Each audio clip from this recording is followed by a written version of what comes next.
গত রাতে আমরা আমাদের প্রিয় ডমিনোস পিৎজায় আমাদের পছন্দের ডেজার্টটা খেতে গিয়েছিলাম। আমরা যতবারই ডমিনোস পিৎজায় খেতে যাই তখন এই ডেজার্টটা তো আমরা অবশ্যই খাবো। আর ডেজার্টটা হচ্ছে চকলেট লাভা কেক। আমাদের এই ডেজার্টটা খুবই পছন্দ। পিৎজা খাই বা না খাই, কিন্তু এই ডেজার্টটা তো আমরা খেয়েই তারপরে বের হব। এর আগে আমরা মার্কেটে গিয়েছিলাম।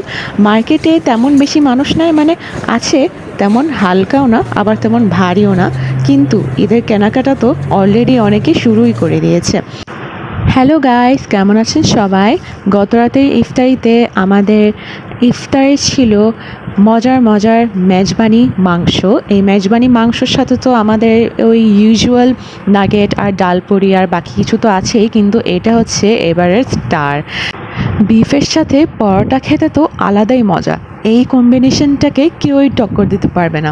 আমরা অনেক মজা করে পরোটার সাথে একদম মজার বিফ খাচ্ছি। এরপরে আমরা খেয়েছি ছোলা।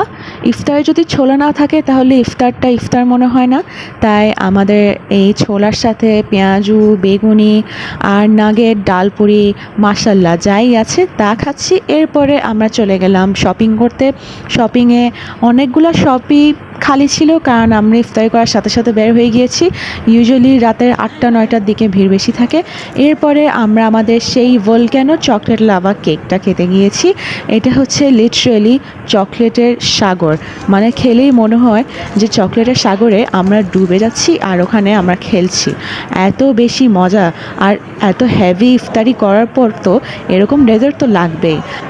আর আমাদের মতো চকলেট লাভারের কাছে তো এটা ছাড়া আর কিছুই লাগবে না। সকালের এত ব্যস্ততার পর যখন নিজের মনের মতো খাবার খাওয়া হয় তখন মানুষের মাইন্ড এমনিতেই ফ্রেশ হয়ে যায়।